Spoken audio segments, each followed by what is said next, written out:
Well, first of all, my name's Devin Eckhoff. I'm the Executive Director of the CTI and Division Director of Transplant, and it's my great honor and privilege to be here. I'm actually really humbled by being the one that gets to speak to you about this, and it's a really very special day. It's a celebration, and we have, as you can tell, we're celebrating. We have a lot of dignitaries and special guests here. And I also you can tell it's a celebration because I'm wearing a suit. Well, those of you that know me, normally I'm up here in scrubs, so this is a special day. And not only is it a suit, but it's a special suit. It's the second time I've worn it. The first time was when I walked my oldest daughter down the aisle. And I think today, it's kind of like that day that we started these programs, Dr. Dedham, the kidney program, and I know I'm going to leave people out, just like the father of the bride speech, but you know, Dr. Kirkland, Borge, Gaston, Curtis, all these people started these amazing programs at UAB. And right now we're celebrating the 50th anniversary of the kidney transplant that happened, but we have outstanding lung, heart, liver, pancreas, small bowel, and we're looking back, celebrating the past, but we're also looking to the future, celebrating the future, because there's a lot of amazing things that are going on here at UAB. And I feel humbled, you know, standing on the, you know, the shoulders of what Dr. Dedham did.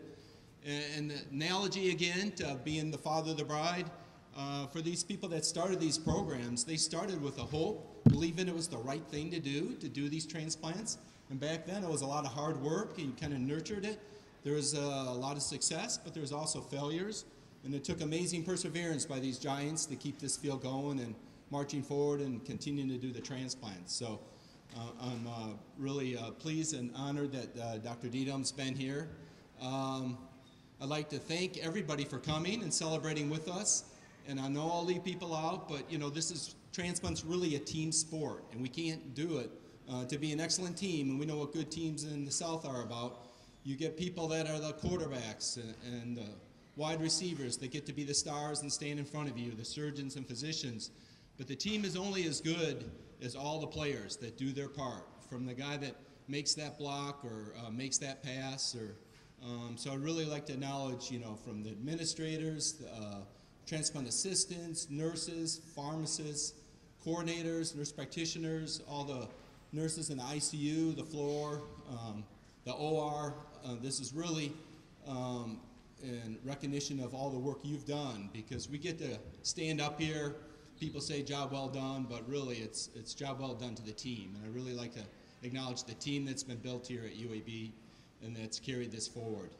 And I also like to acknowledge that we're celebrating, this day couldn't happen without those who are really generous in donating, both living donors for kidneys and other organs, and also the deceased donors. You know, we have this amazing team that wants to transplant people and restore people's health and do this gift, this miracle gift, but that can't happen unless people donate. So there's an amazing group of people that became living donors, or if it's a deceased donor in a time of grief or sadness when their loved one died, being able to give that gift of life and to allow other people to live. So I really think our special hats off and our acknowledgement to those people.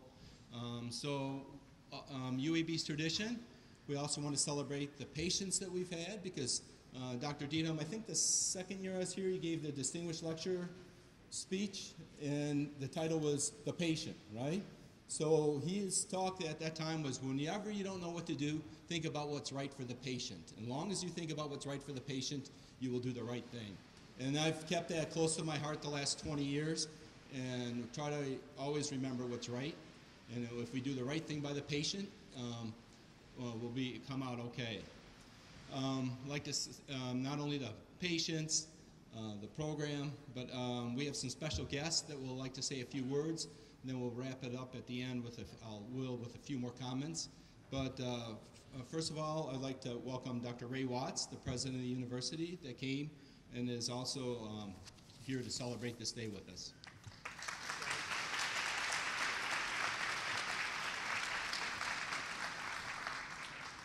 What a special day of celebration. It's so wonderful to see patients, families, medical staff, employees across the board, community supporters. We have one of the greatest transplant centers in the world. we have saved thousands and thousands of lives. Dr. Dedham, thank you for beginning this program as a pioneer in '68, and we couldn't be more proud of our comprehensive transplant institute staff and physicians and surgeons. Congratulations. Thank you, Dr. Watts, for those words. Our next guest speaker is Dr. Will Fernandi, that's the CEO of the health system, and he'll make a few comments. Happy 50th birthday to the UAB transplant program. Everybody wish him a happy birthday. Happy birthday. This is a birthday that has allowed over 14,458 loved ones have many more birthdays. Without this program, those birthdays would not have happened. A birthday for a program that everyone at UAB is proud of and everyone in Alabama should be proud of. A birthday for one of UAB Medicine's signature service lines. A birthday for, I wrote some of and then cross it out, a birthday for the best transplant surgeons and staff in America. A birthday for a program, that has seen advances such as performing Alabama's first adult-to-adult split liver transplant in 2015, a procedure that is only performed 15 times a year in the whole United States, a program that has launched a xenotransplantation program with a grant from United Therapeutics. Human transplants may be possible by 2021. A program that has performed a record kidney chain, and a program that I hope never sees its 100th birthday. I hope we never reach our 100th birthday because advances of research at UAB Medicine and other academic medical centers will have made the need for transplantation obsolete. But until that time, thank God for our 50-year-old transplant program and many more birthdays. Thank you. Well, next speaker, it's my great pleasure to introduce the Dean, Dr. Selwyn Vickers. We both began here, 1994? I in transplant and Dr. Vickers in hepatobiliary surgery. It's been a long journey, and it's really been a great friendship, and he's not only a friend of mine, but a friend of the transplant program, and he's been very encouraging and trying to make things happen to eventually, hopefully, we can fix this organ shortage problem with xenotransplant and get all the people on our list transplanted. So like Will and Ray have said, happy birthday to our transplant program. And this is a special anniversary for UAB. I think that, as Devin mentioned, this wouldn't occur without great leaders and great teams. 50 years ago, Gil Dedham came to Birmingham, Alabama from Boston. Gil worked in Joe Murray's lab, who won the Nobel Prize for doing the first transplant on two twins. He brought that talent to UAB and to Alabama. And that's still our legacy and story today. We want the best and the brightest to be here to give that to the citizens of our state, to the Southeast and the world. And there's no better program that's demonstrated that than UAB. When I talked to Gil about this program, he knew this was something he wanted to do, and there were several things in his mind. One, he wanted to do it right, and secondly, he wanted to do it for everybody. Gil made a commitment that he wanted the best outcomes, and secondly, no matter who you were, what background, what color, what creed, and if you needed care, you were going to get it at UAB and under his leadership. And he carried that out. As you heard mentioned, over 14,000 transplants, and probably a program with the most diverse heritage of those transplant recipients of any program in the world. You heard Devin talked about a comprehensive institute that Will and Ray put together to really combine the concept not only of the clinical care, but of the science and the next generation of work to be done. This history, this 50-year history, marks the beginning of new things that we're doing as well, and this expertise will continually allow people to come from around the country to get this done. And to that legacy, people came from almost all over the world, from 44 states and from multiple countries. And although we celebrate the kidney at the first organ, as you know, we didn't stop there. We've done heart, we've done lung, we've done pancreas, we've done liver, and small bowel. These are what make this institute comprehensive. You also heard Devin mention there's really no more powerful a story than being an individual who can transform someone's life. And Gil's right, the patient means a great deal, but in this world, the donor also means a great deal. It's a world where being a living donor, you can actually change someone's life. Even a loved one, even someone you don't know, you can make a difference by donating an organ, and that's a part of the legacy of our transplant program.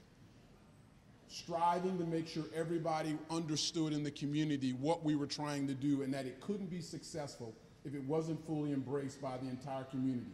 Those who unfortunately were deceased, who made the commitment before they died that they were going to donate their organs, and those who were alive, who chose to give to someone they cared about. All of that is the work that has helped transform the culture of giving in healthcare in Alabama that really rests at the feet of this transplant program.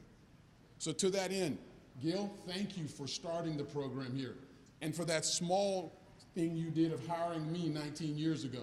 I appreciate that. And for Kirby keeping me on, and for Ray giving me a chance to come back. But this program is one that we remarkably admire, and as Will said, that we expect will continually do great things and hopefully put ourselves out of business. But until that time, we're really proud of the work that's been done and what will be done in the future. And if you haven't seen it, Google UAB Transplant. You'll see some of the stories. You'll see the videos of our leaders today and what they've done to transform lives here in Alabama and the world and beyond. Thank you all, and happy birthday. I think a common theme this morning is about the gift that the donors did.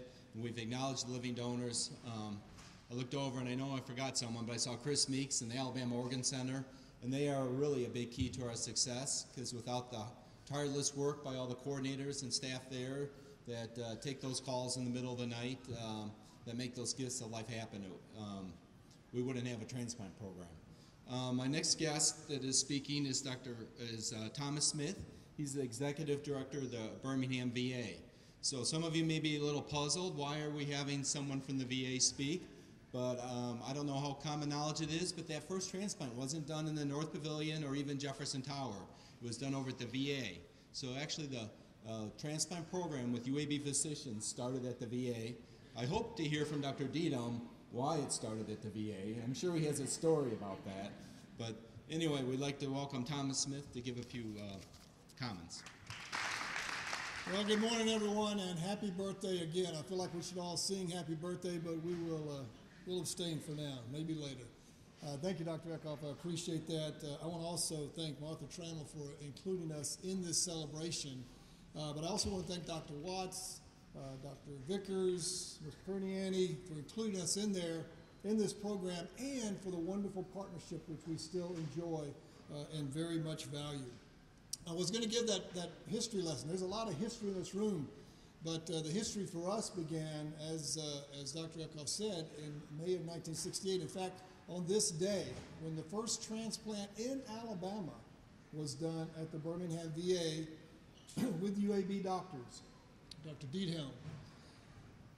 And that is so special for us because we continue that partnership today that began 50 years ago. That American hero that received that first transplant in the state of Alabama was Hollis Milton Lucas. He received the first transplant, and UAB itself has done a few transplants since then, as you've heard this morning, but I'm happy and proud to say the Birmingham VA Medical Center has also started and restarted our transplant program, our renal transplant program 2 years ago. And although we're nowhere near the number that UAB enjoys, we are in double digits now, and we're very proud of it. And we continue that. And again, it is in partnership with UAB.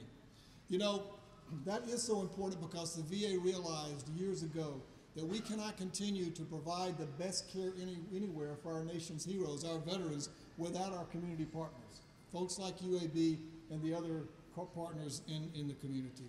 So as a recognition of that, I am incredibly excited to be here today. I want to take a moment to recognize some very special people that are here today. First of all, it is an honor to have Milton Lucas's spouse, his wife, Jane Lucas, here today.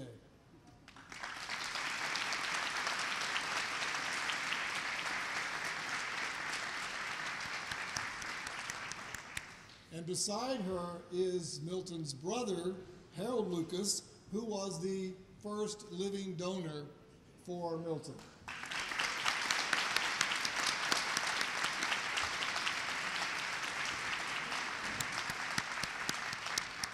And I know there's some other family members. Would you please raise your hand wherever you are, over here?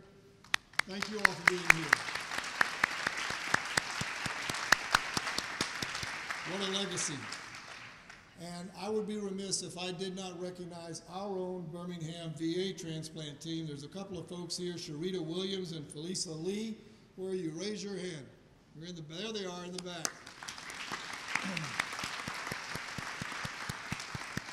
And along with Kim Rowley, who's on military leave right now, they do a wonderful job of taking care of our veterans over there.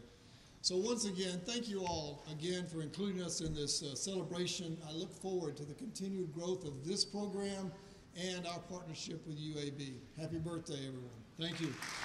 At this point, the introduction's already been done for Jane and Harold Lucas. I don't know if you want to say a few words to the, no?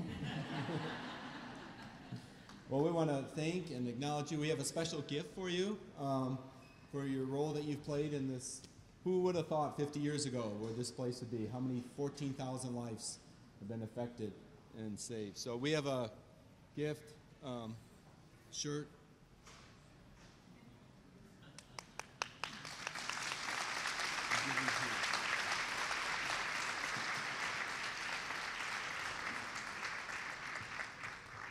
Well, last but not least, never last, or least, Dr. Diethelm.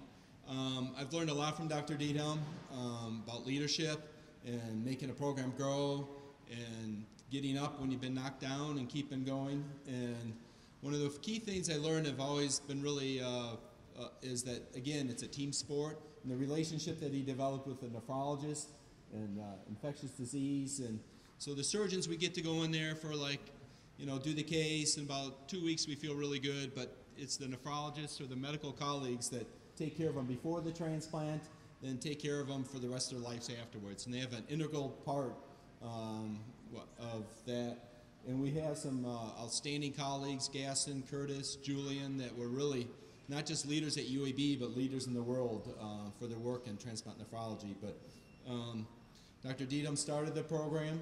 He's the one that had the vision for not only doing kidney, but all the organs. But one other thing that I don't think people appreciate is the vision he had of the role of the donor. So in the early days, donors, you got calls. He didn't really have a set organization to take care of it. So he formed the Alabama Organ Center to create a organization that would encourage and promote donation and do it in a very professional way.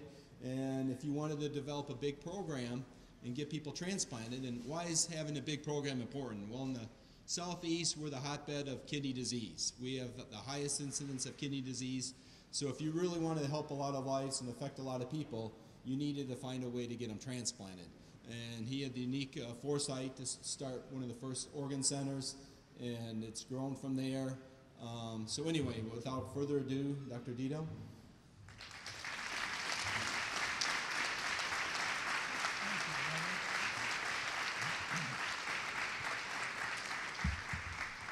Well, I appreciate all the people that have come today. I'm particularly pleased to meet, after many years, the Lucas family. And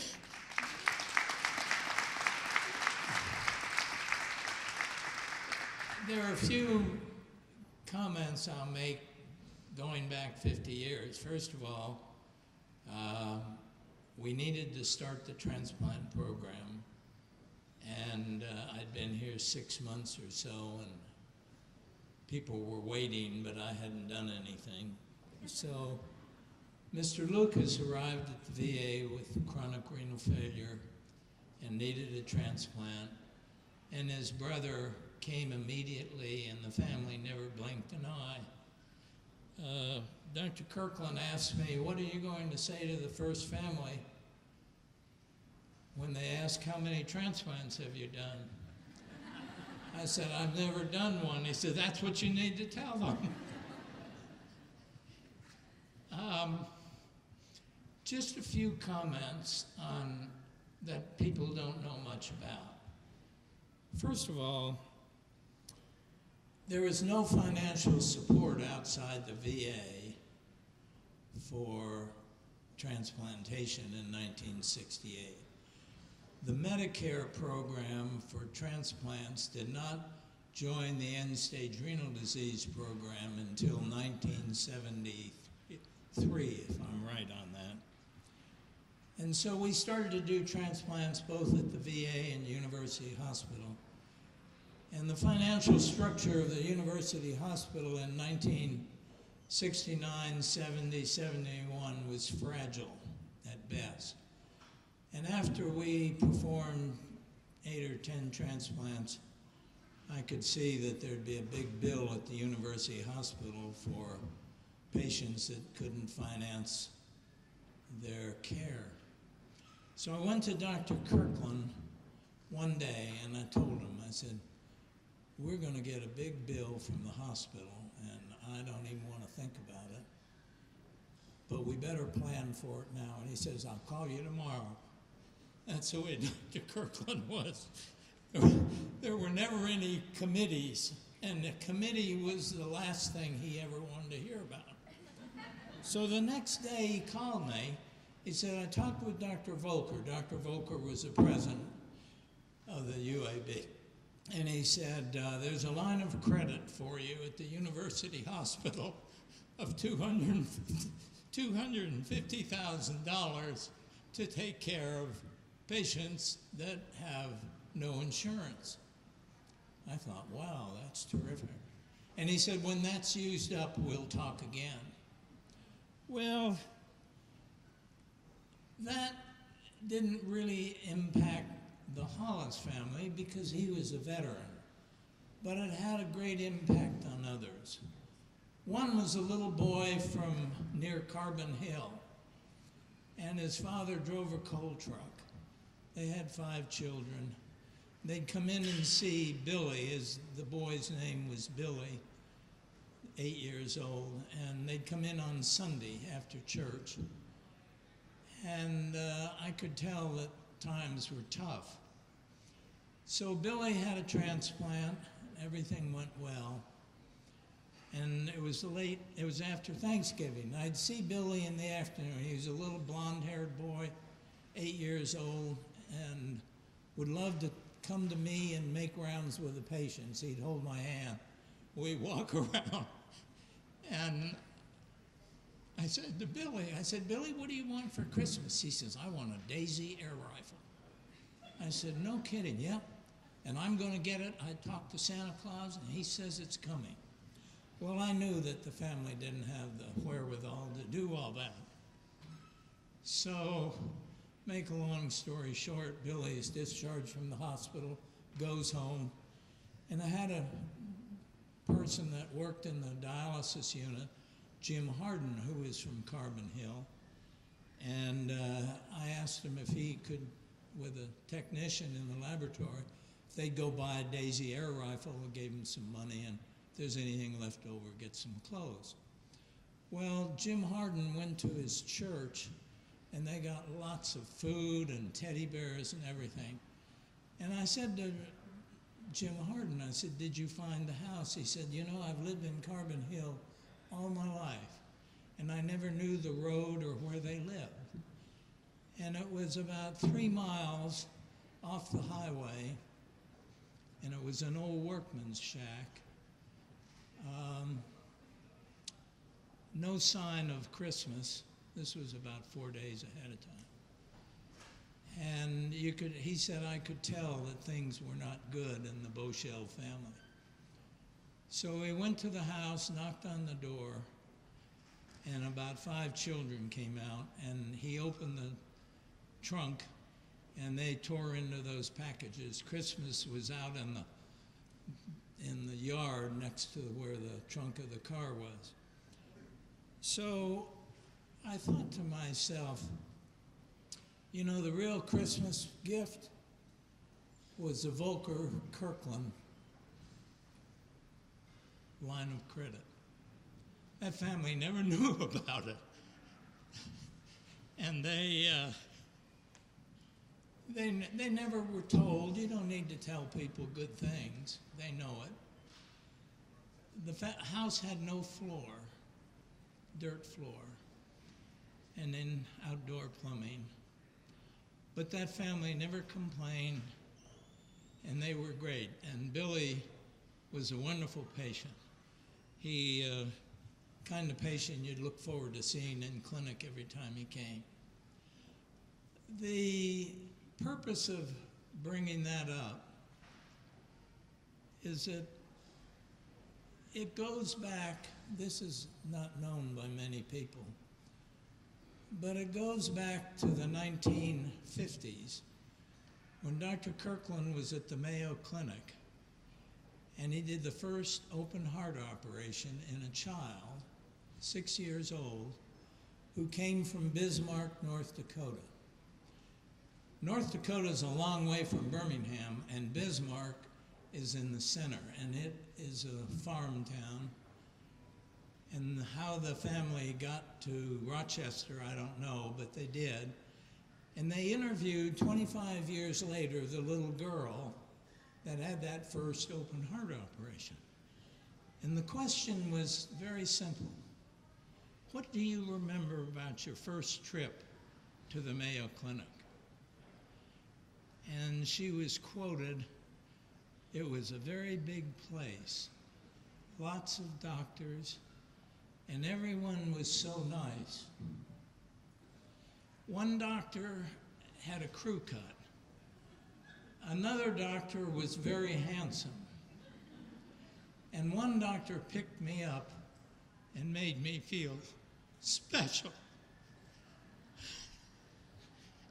You know, John Kirkland had that ability to make every patient feel special. And he could do it. And he'd do it in many different ways. When he made rounds in the hospital, he was always with a starched white coat. He'd sit on the patient's bed and look at them directly. Everything was highly organized. And his patients came from everywhere. I never asked Dr. Kirkland who paid for the little girl from Bismarck, North Dakota. My guess is some plan arranged by the Mayo Clinic, similar to what I call the Volker Kirkland plan here. But it was the Volker Kirkland plan that lasted until 1973. Then the transplant program, was absorbed by the government with the end-stage renal disease program. One final comment. A transplant or any operation requires a large number of people, many of whom you never know about.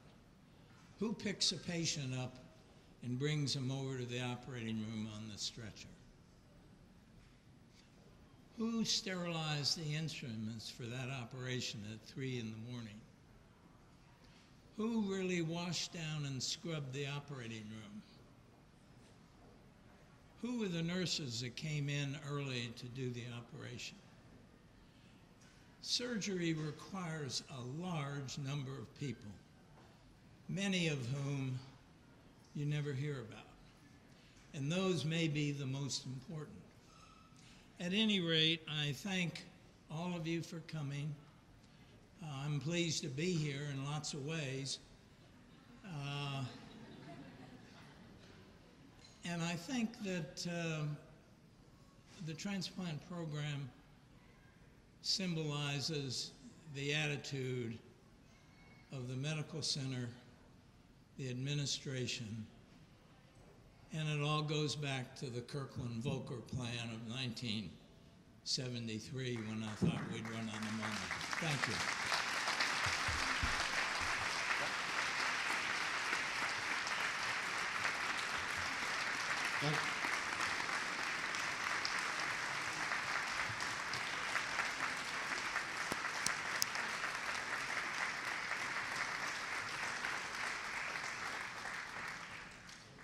Thank you, Dr. Needham, for those words and those stories. I always enjoy them.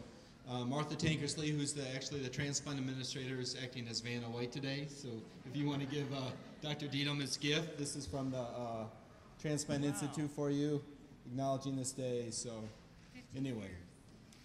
Wow. Thank you very much. I'm going to let you carry it.